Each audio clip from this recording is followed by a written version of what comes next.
Picture this: a bustling Chicago street, sirens wailing, and a cocky cop strutting like he owns a pavement, barking orders at a black man in a sharp suit who stands calm, unfazed, with a glint in his eye that screams he's about to flip the script. The cop mocks him, unaware he's just disrespected an elite FBI agent. And in 2 minutes, that badge-wielding bully will be the one in cuffs, his ego shattered. If you're in the USA or UK, craving stories where arrogance gets a brutal reality check and justice slaps hard, hit that subscribe button now. Your subscription unlocks gripping tales of underdogs turning tables, delivered fresh to your inbox with twists that'll leave you speechless. Join the thousands who fuel these narratives, exposing power's dirty secrets. Subscribe today and don't miss a single pulse-pounding moment. On a blistering July afternoon in 2025, Chicago's Magnificent Mile pulsed with tourists, street vendors, and the hum of city life. Amid the chaos, a routine traffic stop escalated into a spectacle no one saw coming. Officer Daniel Callahan, a 15-year veteran of the Chicago PD with a reputation for bending rules, leaned against his cruiser, arms crossed, smirking at the man he just pulled over for a suspiciously tinted window. The driver, Marcus Reed, a 42-year-old black man with a tailored suit and a calm demeanor, sat in his sleek black SUV, hands visible on the wheel. Callahan, his sunglasses reflecting the midday sun, sneered, "Step out, pal. You look like trouble."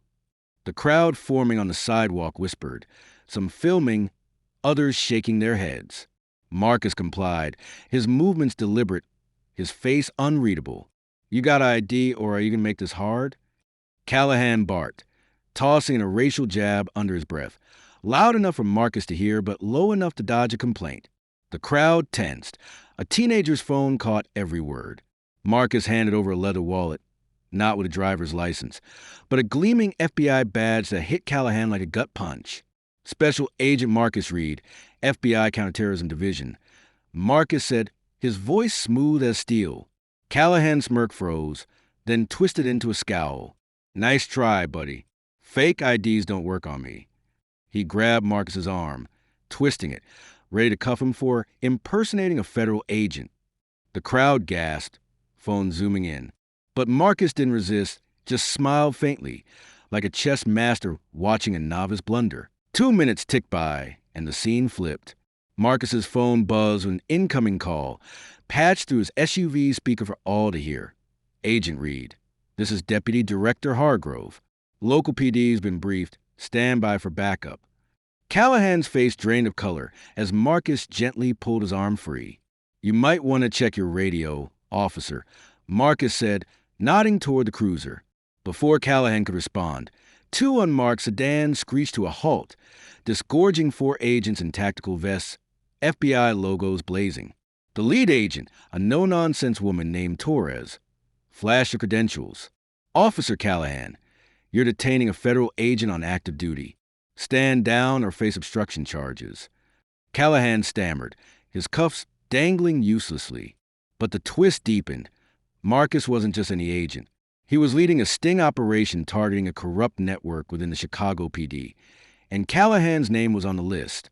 The crowd roared as Torres slapped cuffs on Callahan, his own handcuffs now biting into his wrists. "You picked the wrong guy to mess with," Marcus said, his voice low but carrying the weight of years fighting systemic rot. Flashbacks revealed Marcus's rise, a kid from Chicago's South Side, dodging gang life, earning a law degree, then joining the FBI to dismantle the kind of abuse he'd faced growing up. Callahan, it turned out, wasn't just a hothead. He'd been taking bribes to tip off traffickers, and Marcus's routine stop was a trap to expose him.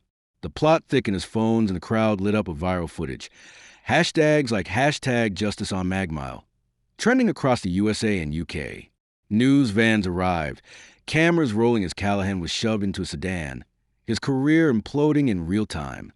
Marcus, unfazed, briefed Torres on the next phase, a raid on a warehouse where dirty cops and cartel operatives were meeting that night. But the real twist came when Marcus opened his SUV's trunk, revealing encrypted files he'd been transporting. Evidence of conspiracy reaching City Hall. One document, glimpsed by a sharp-eyed bystander, named a prominent alderman as the ringleader, sparking gasps. Marcus's mission wasn't just about Callahan. It was about dismantling a machine that had preyed on Chicago for decades. As the crowd dispersed, some cheering, others shaken, Marcus drove off, his SUV vanishing into traffic. Later that night, the raid succeeded, netting 6 officers and a cartel lieutenant, with Marcus's name kept out of the press to protect his cover. Callahan, meanwhile, faced federal charges, his badge stripped, his bravado reduced to a mugshot plastered online. The final twist? Marcus visited Callahan in holding, not to gloat, but to offer a deal. Testify against the alderman or rot in prison. Callahan, broken, nodded. Marcus walked away, his suit still crisp, his eyes scanning for the next fight. Chicago streets buzzed with his legend, a black agent who turned disrespect into handcuffs, proving justice could strike swift and hard. Across the Atlantic, UK tabloids ate it up, calling him the G-man who humbled a city. The lesson lingered. Underestimate a man like Marcus Reed, and you'll be the one in chains.